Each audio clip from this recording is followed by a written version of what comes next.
Now we open the floor for discussion, for questions. We have actually a question from Dr. Fatima Al-Batniji for Dr. Ali Tahir, but sorry, the first question from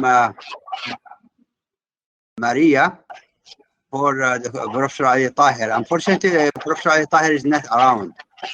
The second question from Dr. Fatima Al-Batniji to Dr. Izzat. She said, thanks, Dr. Hatoun, for this excellent program. I am working at Princess Sultan Military Medical City, and we have nearly the same program. Are you planning to share yours with all hospitals, even outside the Ministry of Health? Thank you for the question. I think Professor Ghoor had posed a similar question previously, before the previous session.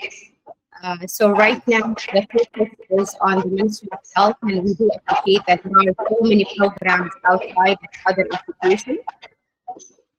So hopefully, programs include phase 2 and 3, where there will be more collaboration with other institutions. So indeed, please have the connection ready, because we are interested in collaborating with other institutions.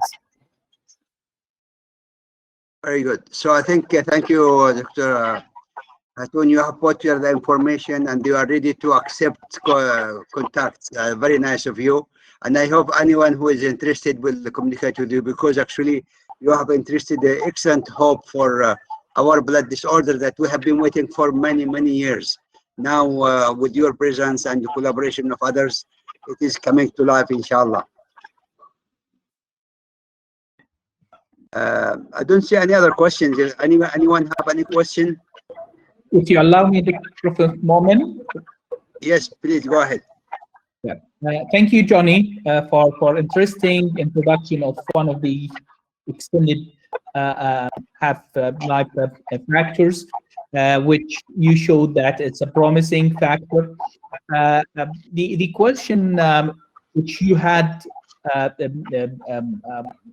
explore some of the points that in my mind, which is the safety about the pegylation. And you know that the approval is still not yet included the pediatric, and among pediatricians, the long-term effect of the pegylation on excretion and accumulation in pediatrics, the total safety is an issue. If you can just give some ideas about what we know about the safety in pediatrics. Thanks very much, Tarek, for that very topical question. It's a question that we keep on going back to when we talk about pegylated products. And I'm talking here not as a pediatrician, but as a hemophilia treater, having spoken to a number of my colleagues who are pediatricians. The impression I'm getting, and this is obviously some things that have already been expressed in the public domain by the pediatrician, is that they are not particularly concerned about the chronic use of pegylated products. Part of that assumption that they are not of concern is that we are in an era where the products in hemophilia are evolving very rapidly. Now, if you do have a product which is pegylated today, it may well be not be the only product used by the same patient for the next 70 years of their lives. It is for that reason that they are not concerned. The second element of that not being concerned is that there hasn't been any data that demonstrates that there is accumulation of PEG leading to toxicity, whether it's chronic or acute toxicity. The absence of that data makes some of my colleagues, including myself, by the way, to feel very much comfortable in using pegylated product. And I suppose the acid test for this is, if I had a child with hemophilia would I put my child on a PEG-related product? Tarek, the answer is yes, I would, for the reasons that I've already given.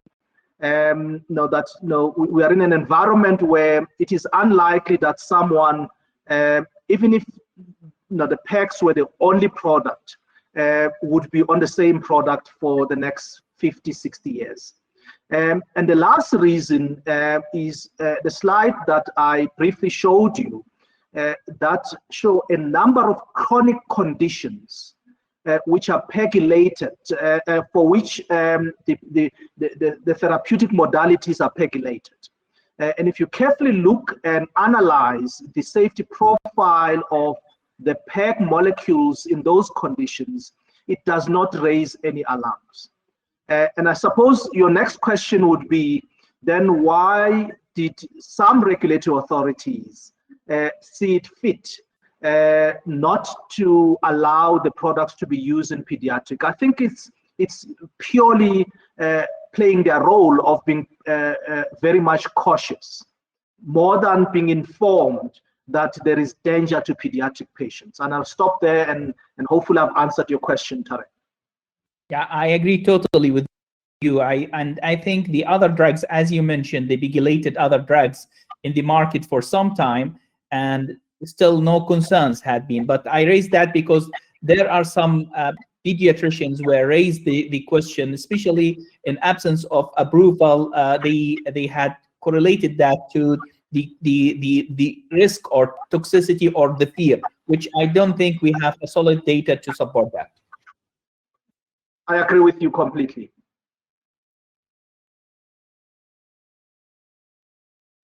I think I don't see any more questions.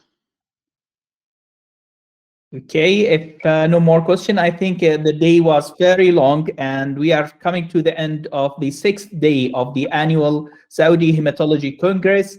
I would like to thank the chair of this session, Professor Abdelkarim Al-Momen, Dr. Hatoun Izzat, Dr. Ali Tahir, and Johnny Malongi for joining us and enlightening and enriching the knowledge about the benign hematology in this session. It was until now I could see up to 4,000 people are with us online. That's because we have pioneers in the field. Thank you all, and I wish you good night or good afternoon wherever you are, and hopefully to see you tomorrow with the last day of the annual Saudi Hematology Congress. Good night, everybody. Bye. Bye.